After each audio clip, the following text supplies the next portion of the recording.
Queda de elevador em obra deixa 3 pessoas mortas e 1 ferida em São Paulo. Vou usar esse exemplo para te mostrar a importância de ter os seguros adequados em uma obra e até te contar que existem alguns seguros obrigatórios que muitas empresas negligenciam a contratação e que o corretor também não sabe e acha que ao contratar um seguro de risco de engenharia com a cobertura de RC tá tudo certo. Nada disso, é exatamente isso que eu vou te explicar nesse vídeo. Primeiro, quando você contrata um seguro de risco de engenharia, aqui a proteção é uma proteção patrimonial. É para cobrir a obra em si, é para cobrir o que está relacionado ao patrimônio da obra. Não é um seguro com o objetivo de cobrir danos a terceiros. Ah, mas e a cobertura de RC dentro do risco de engenharia? De fato, as seguradoras oferecem uma cobertura secundária de responsabilidade civil dentro do risco de engenharia, só que essas coberturas são bem mais restritas do que as que são oferecidas numa pólice específica de RC Obras.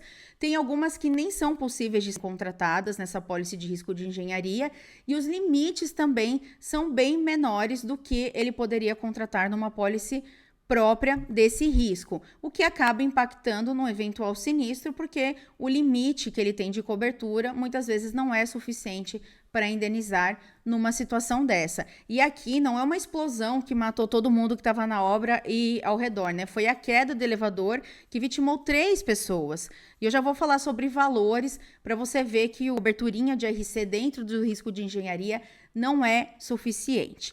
Falando sobre o RC da obra, esse seguro ele é obrigatório toda vez que for uma obra em região urbana. São Paulo, cidade de São Paulo, região urbana. O que não seria região urbana? Quando é uma obra num local afastado, que não tem pessoas morando ao redor, que não tem fábricas ao redor, não tem nada ao redor, não tem risco praticamente de alguém ser atingido. Ali o que a empresa poderia causar é dano ambiental, aí ela pode até contratar o seguro ambiental. Quando nós temos uma obra numa cidade, né, numa região urbana, está na lei, tem 2 leis que prevêem isso, inclusive, que é obrigatório contratar um seguro de responsabilidade civil para danos a terceiros causados pela obra.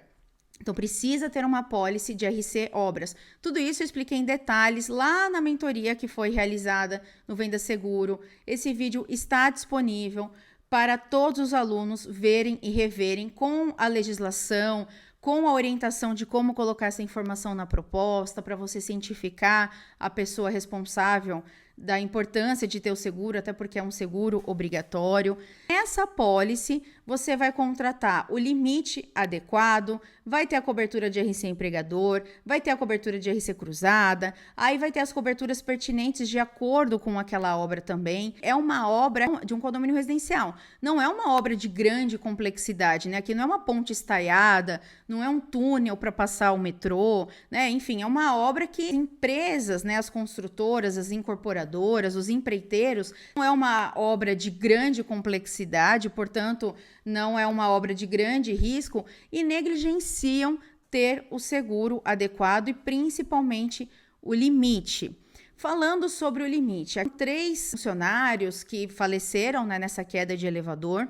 As indenizações relacionadas a acidente do trabalho são as indenizações mais altas. Mesmo que o empregado ganhe um salário mínimo, a condenação pode ser de R$1 milhão.